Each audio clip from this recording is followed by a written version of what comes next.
What if the final villain of the One Piece isn't Emo, but the man even the five elders had to lock away? To hear this theory, wait till the end.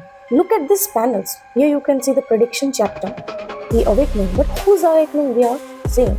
Now here are the panels we are gonna discuss. Here rain in the Holy Land. But you know that the Mariejois is above the clouds. How can it be rain there? Look at these panels. Rain is pouring down. Canonically, Mariejois is above the clouds on the red line. It never naturally rains there.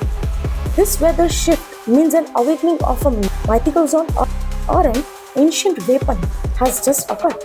Deep beneath Pangaea Castle in the frozen chamber, where Emo keeps the giant straw hat, a massive cell heart has just opened its eyes. Yes, you can see. After all these centuries, he was being asleep. Now, here deep, the five elders are panicking, saying the seal should be intact.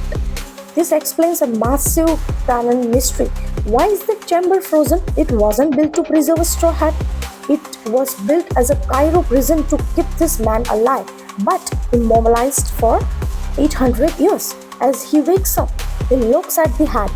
Here you can see he is looking at the hat and says, "So, Joyboy failed? This proves he isn't the world government's loyalist.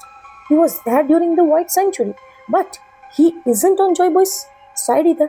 Then who is he? Now, he holds in One Piece history, and someone asks, who exactly is he? When the elders call him the man erased from the history itself, then what happens? Here, we are going to continue. Then, it bridges when the elder says that he is the man who was erased from the history itself. It bridges a massive lore gap. Professor Clover, means you know that the O'Hara told us the ancient kingdom had a specific name, but he was shot before he could say it. What if that name belonged to this man? Just by walking, his conqueror's haki splits the walls of the Mariejois. You can see in the panel, you can see here, the cracking sounds are happening, monsters, everyone are just, they cannot breathe. So what is his power? It should be very big enough to be revealed, because Emu was revealed before the dragon, Monkey D. Dragon. But he is not Monkey D. Maybe he could be the Born Scar guy. Who could it be? We don't know it, right? So, the man erased from the history itself. What? He looks at the celestial dragon and calls them weak. No one calls them weak. He views the current world government as the pretenders who stole the world while he was asleep. Now you can see next page. The video picks here. He confronts Emu directly. Emu says, "So you are finally awakened." And this man replies, "And you still sit on that throne." This implies that 800 years ago, the war wasn't just a two-way fight between 20 kingdoms and the Joyboy, but it was a three-way, right?